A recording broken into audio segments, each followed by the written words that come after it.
into the NFL Every Game on the Board podcast, also simulcast on the WagerTalk YouTube channel. First guest up, Teddy Covers on Twitter at Teddy_Covers. Teddy, welcome in. How are you? I'm doing all right today. How about yourself, Drew? I'm doing well. Teddy, excited to get your analysis here on the top half of the card. We haven't had you on the Every Game on the Board, just the opening line report, and some people asking for your opinion. So I think some listeners out there will be really happy to hear your analysis on the top half of the NFL card, Teddy. Hey, listen, for all of you out there who are listening, I appreciate all the feedback. I really do. Genuinely. It's very flattering. Thank you. And it's fun to talk about games. It's easy to talk about games. It's just a matter of putting the info into a usable form, and I'll do my best to do that fairly concisely today. And guys, you can catch them going forward on the NFL Every Game on the Board podcast. Looks like every Wednesday going forward, and we'll start here with the Thursday nighter this week, Teddy. We got 3:01, 3:02, 8:20 Eastern, 5:20 Pacific kick here. Tampa Bay at Chicago. We're talking the Bucs at the Bears here, with the Bucs, the Tom Brady Bucs, laying 3.5 pretty much across the board here as road favorites. 44 the total in Soldier Field, Teddy. Yeah, we've seen a fair bit of Chicago money over the course of the last 24 to 48 hours.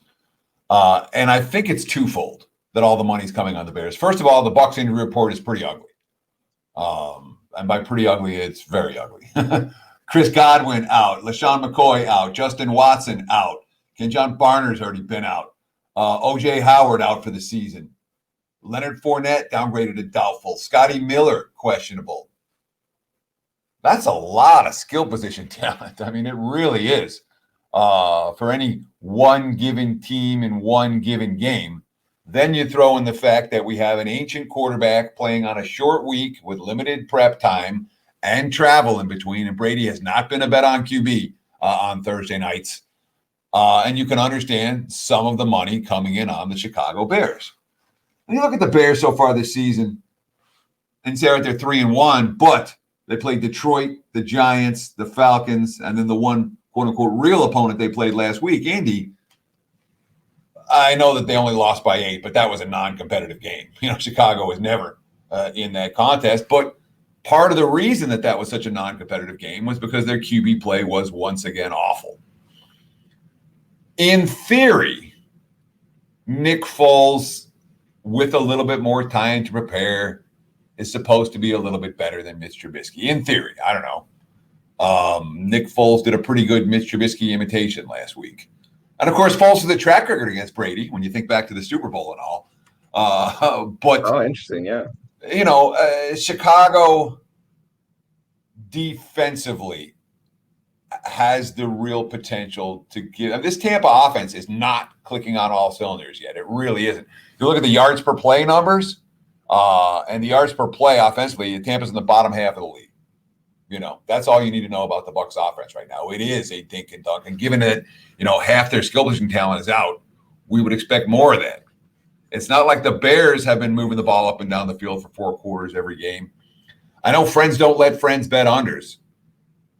This might be an under. Yeah, looking towards the under on Thursday. And Teddy, you said something there that caught my ear in terms of Tom Brady not being good on Thursday nights. That seems like a really repeatable ATS kind of tracking there. That's good stuff. I mean, is that something you keep on all the quarterbacks in the NFL? I don't, and this is only, and again, I haven't even gone back and looked, and the Patriots might have been decent on Thursday nights. Okay. Because Belichick, especially when someone's coming into New England on a Thursday night, Belichick's going to have an edge over everybody. Mm-hmm. But visually, I remember this, and I've seen it a couple of times over the last 3 or 4 years where Brady was on short rest, and it showed. And That's just one of those deals that I don't have any stats to back it up. I don't have any numbers to back it up. That is my personal impression of watching Brady without a full week of R&R to get his shoulder back into form. And hey, if you watch Brady the last couple of weeks, again, Brady last week got all the quotes. Oh, Brady's great. Brady did this. Brady did that. Brady dinked and dunked the whole game. That's what he's doing right now. And the Bears defense probably better than most at attacking that type of a passing game. I think touchdowns may well be hard to come by here. Tampa's defense has been pretty good. what are they, number 4 in the NFL, 5.1 yards per play. The Bears defense tied for 7th at 5.2 yards per play allowed. These are 2 above average defenses on a short week with questionable quarterbacks and questionable skill position talent on both sides. Under here makes a lot of, it's already been bet. Open 46, now we're 44 and a half, but this is not an over that I would look at. Good start here, Teddy, kicking it off with the Thursday nighter. We'll move to the Sunday, October 11th card, 1 o'clock Eastern, 10 o'clock Pacific kicks now. 4-5-1, 4-5-2, top of the card here, Teddy. Carolina at the Atlanta Falcons. We're seeing Falcons -1 to -2 here in Mercedes-Benz. 54 and a half about being the total here, Teddy. So pretty much the first thing I do, I mean, when the games end on Sunday, I go through all the box scores. I go through all the recaps. I try to find info from local papers. I go through all the stats. And then I adjust my powering numbers. And then once I finish adjusting my powering numbers, I make my numbers for the next week. I don't do that. The market's open or before the market numbers are ready before my numbers are ready. My numbers tend to be ready if it's 5 or 6 o'clock at the earliest. A lot of times it's 7 or 8 o'clock on Sunday nights before my numbers are ready. And the next thing I do is right off the bat, I'm making at least a little short list. This game stands out. Wow, look at this one. Look at that one. And the first game that came to me that stood out on Sunday night was Carolina catching points at Atlanta. Mm-hmm. It's now 3 days later, and the game that stood out to me has literally stood out to every person alive. All the money's come on the Panthers. There's not a newsletter out there that's not on Carolina this week. There's not a bettor that you talk to if you walk around town that's not on Carolina this week. Nobody. I literally have not found one opinion in favor of Atlanta this week, which says Atlanta might be the right side here. And it's worth noting, this one stood out. When you start looking at strength of schedule stuff, look at what the Falcons have done so far this season. Yeah, it's been Seattle, Dallas, Chicago, who they had beat and let it get away. Dallas, who they had beat. Yeah, Dallas. Dallas's offense is pretty good. We'll talk about them. Did we talk about them? No, that's in the second half of the show. But I'm thinking about them right now. But Seattle, Dallas, Chicago, Green Bay. Ain't no bottom feeders on that list. The question is, what's Carolina? And the last 2 weeks, Carolina's played solid football, both sides of the ball. They beat a couple of flawed teams, but they were able to beat those teams.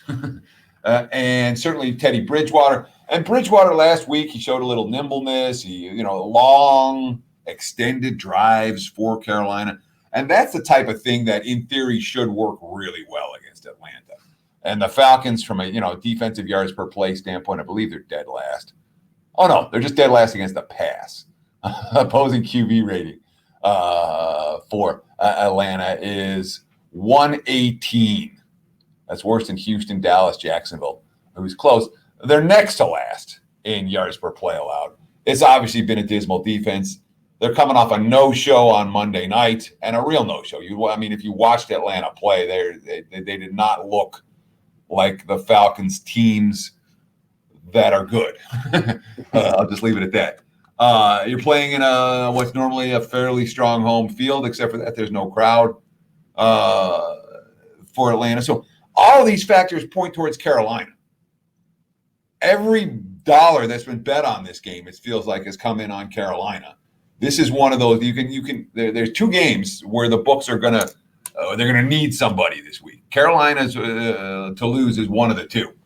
I'm also interested to see how the Panthers handle success.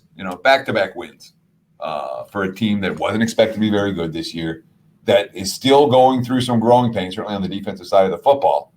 Look, it's a Falcon spot. It was also a Falcon spot on Monday night, and they took a bunch of money and got crushed. So I'm not going to get to the window with Atlanta here. But my initial lean towards Carolina plus, maybe plus 3.5 at the opener. If you got down, great. The current number +2, +1. The value that might have been there is gone. And one thing I don't want ever in the NFL is the trendy underdog in Carolina, the trendy underdog of the week. This is the Sports Memo podcast, going strong for 20 years now. This is the NFL Every Game on the Board podcast, Section 1. We will bring on Minty Betts in just a bit to talk the second half of the card. But first guest up, Teddy Covers on Twitter, at Teddy_covers. We got Las Vegas at Kansas City up next here. Teddy, 453, 454, 56 being the total, with the Chiefs laying 13 in Arrowhead. So Ralph Michaels does a spot every day on WagerTalk Today. It's a show that I'm doing each and every weekday from 9 a.m. Pacific time, noon on the East Coast. You can find it right here on the Sports Memo or WagerTalk YouTube channel.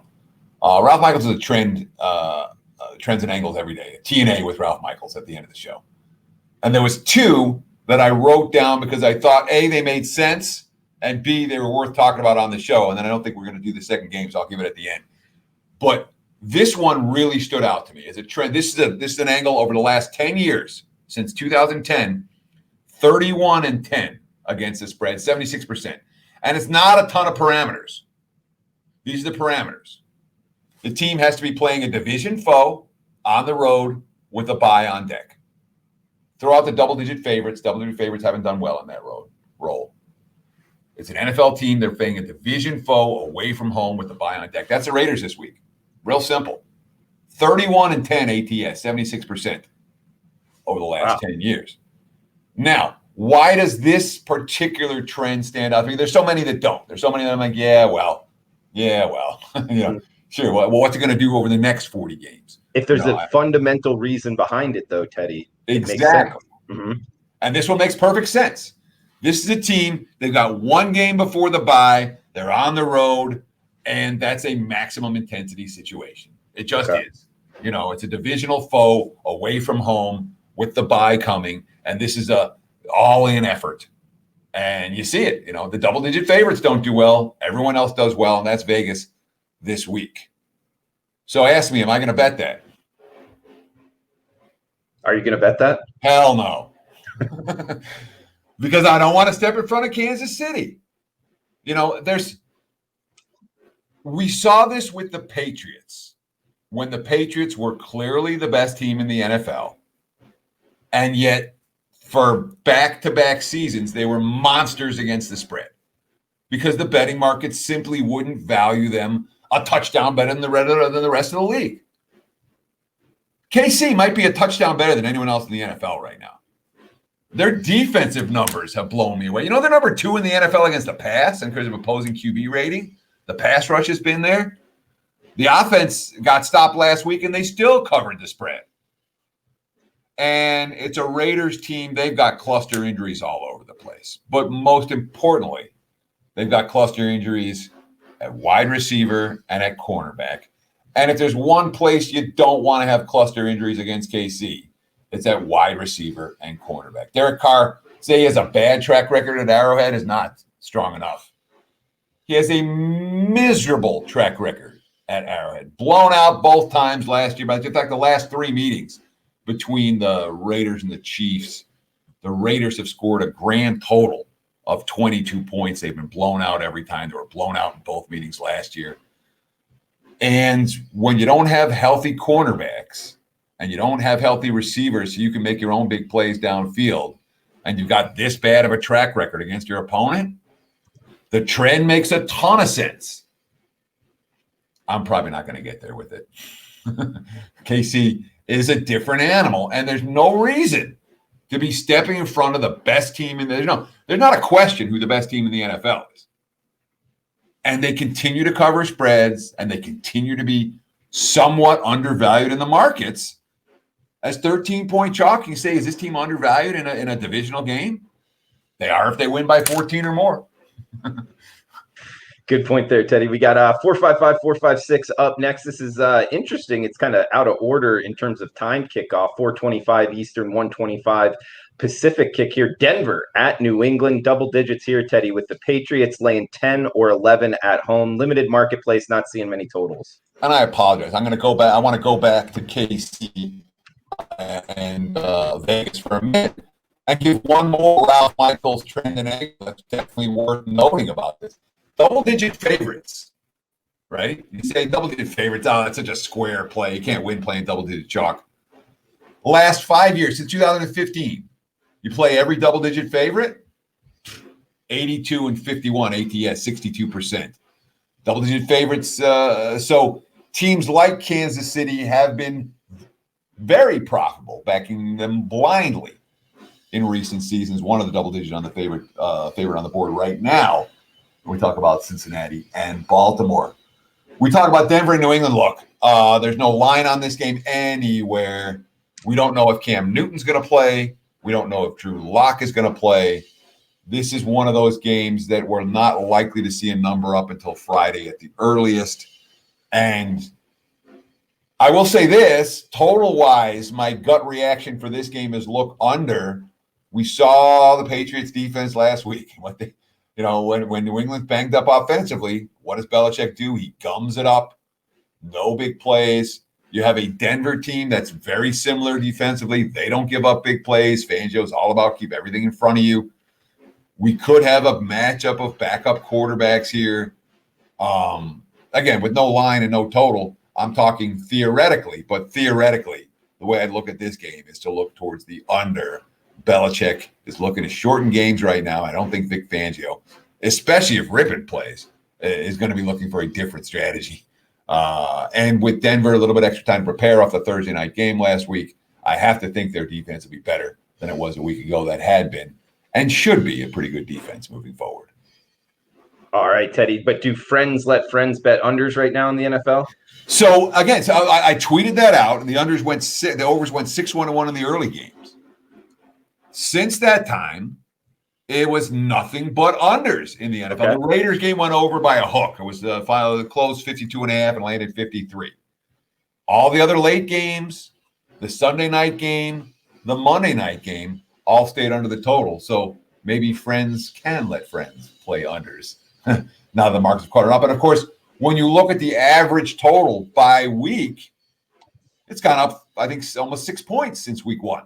If you just average out all the totals, we're at the average total this week is 50.5. That's the highest that I've ever seen. So the markets certainly have adjusted upwards.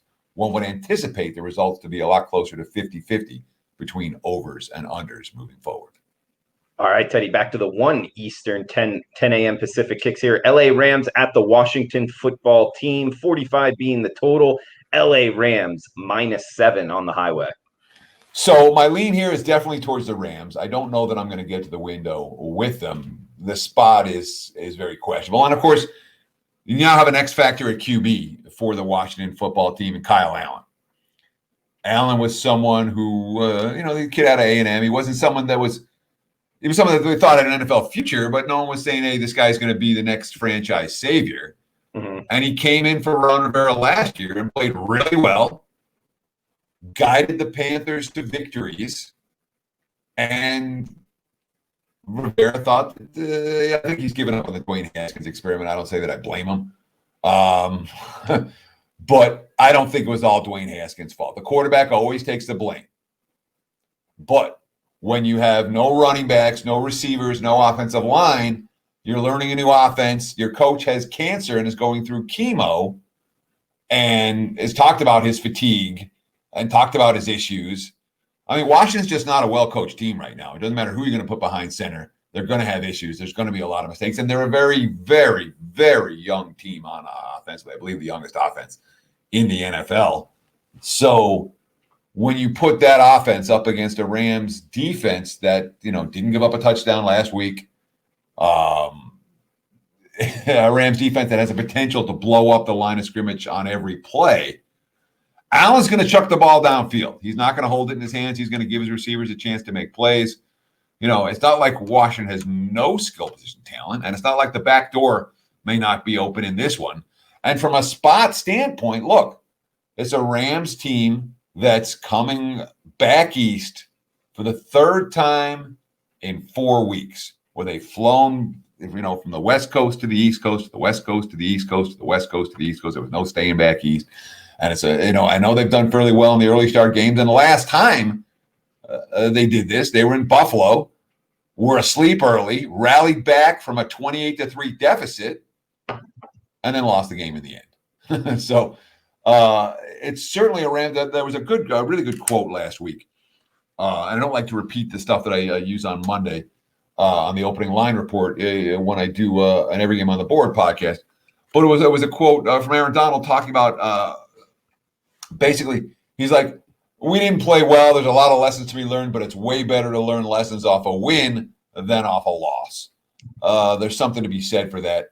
I certainly think that offensively, LA has a much better game than the one that we just saw. They were just out of sync, and I'll give the Giants defense some credit.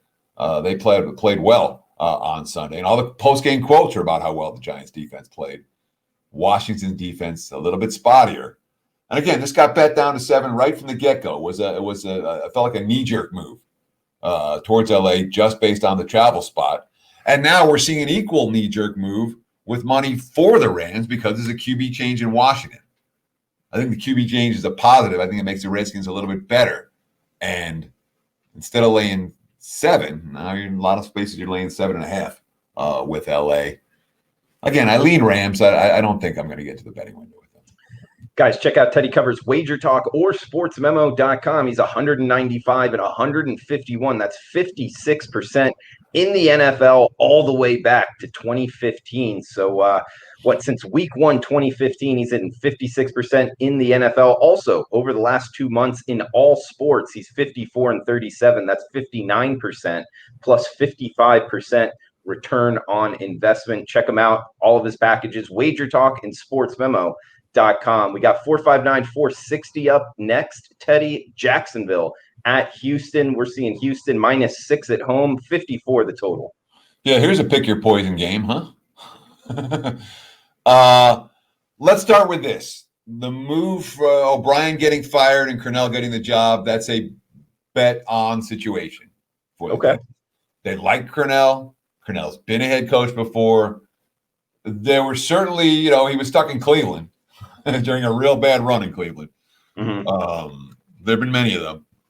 There were issues with him organization-wise.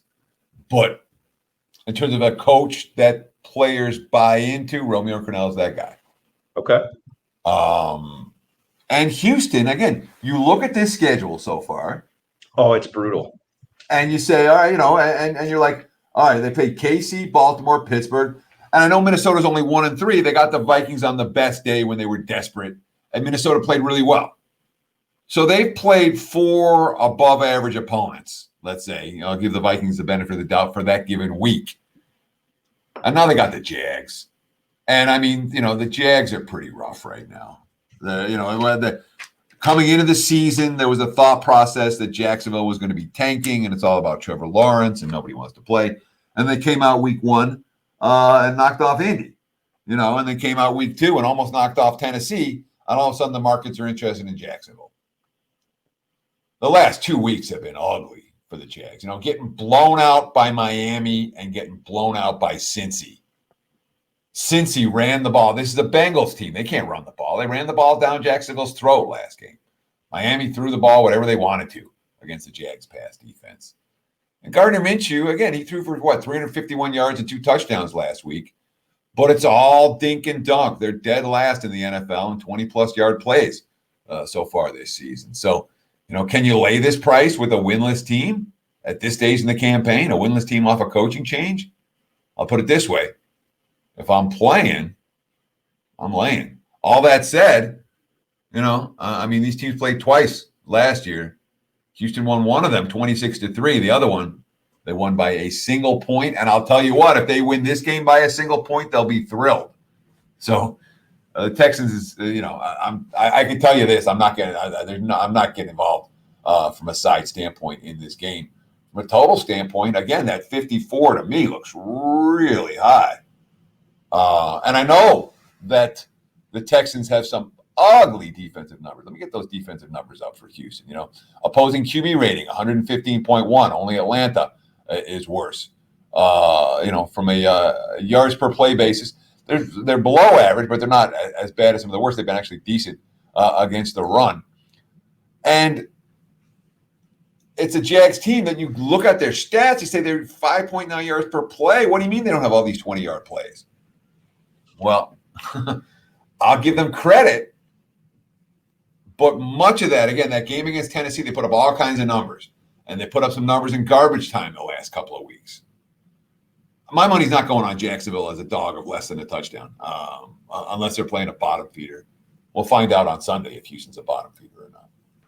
Teddy, we got 2 games left, kind of short on time. Not seeing a number here for Buffalo, Tennessee. Do you want to talk it? I mean, we really don't know if this game's going to be played. There's COVID issues in Tennessee.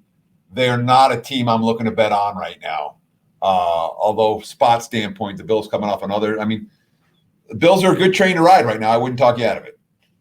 Okay. We got last game up for this section, guys. Then we'll bring in Minty Bets a little bit later and talk the back half of the NFL card. 1 o'clock Eastern, 10 a.m. Pacific kick here, Teddy, to end at 463-464 Arizona at the New York Jets. 47 the total, with the Cardinals laying a touchdown on the highway. Yeah, there's 2 games this week that the books are going to need a side. And the one, the books are going to need Carolina, and the other one, the books are going to need Atlanta. And the books are going to need the New York Football Jets to cover a point spread. Okay. There's a decent chance we have Joe Flacco starting behind center, and Joe Flacco is a guy that has no business starting for any NFL team at this stage of his career. It's not like he's worked with the Gase a bunch, or it's not like he's super familiar with the offense, or they had an extended training camp with these guys. They signed him because they needed a body, and now that body's being put into place. The Jets have looked absolutely hopeless. I will not try to get anyone to put their money on the New York Jets. So Arizona is the only way I can look at this game. And then you start really looking at Arizona. Look at what they've done this year. They've had San Fran, Washington, Detroit, and Carolina. The 49ers aren't a winning team right now, and none of the other teams are winning teams either, so they haven't played anyone. They've lost 2 in a row. If you watched them last week, there's no downfield passing game if Hopkins isn't healthy, and Hopkins isn't healthy right now.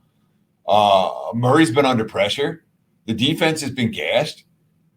It's an Arizona spot coming off the back-to-back losses, but is Arizona a mature enough team? Again, when they're laying 7, they got to win by 2 scores, or a touchdown or 2-point conversion. But they got to win by more than a touchdown. Do we really trust this Arizona team right now to go on the road for an early start game and win by margin, even against a bottom feeder? Again, you can only take – no one's betting the Jets. But I'm not convinced that from a value standpoint, Arizona's not good enough to be laying this price. So it's a game I'll probably pass on. He's Teddy Covers on Twitter at Teddy_Covers. You can get his plays, his services, WagerTalk.com or SportsMemo.com. He's 56% since week 1 of the 2015 NFL season. That's 195 and 151, 56%. Also hot right now, the last 2 months, all sports. 59%. So check his services out, WagerTalk or SportsMemo.com. We'll have Teddy back on for the NFL opening line report each and every Monday, 10 a.m. Pacific time. Sports Memo podcast and simulcast on the WagerTalk YouTube channel. Teddy, is there anything you want to throw out here before we shut this down? And I apologize. I know I'm running late, but I did promise one more Ralph Michaels trend and angle because this one stands out. This is about the next game you're going to talk about with Minty. NFL teams that pull an upset as a dog of 6 or more, and they're a dog of 6 or more again the next week. Again, there's only 2 parameters. Mm-hmm. They're just off an upset win, and they're a big dog again the next week. Those teams since 2010, 3-50 straight up, 13-39-1 against the spread, 25% ATS over a 10-year sample size with 53 plays. The team to fade this week, that was that pulled off an upset as a dog of 6 or more last week, and they're a dog again this week. That would be bet against Philadelphia. Ooh, fade the Eagles from Teddy Covers. Ralph Michaels stats there, guys. Thanks for joining us. If you like the content and you're watching on YouTube, please smash the like button. For Teddy Covers, I am Drew Martin. Best of luck with your bets, guys.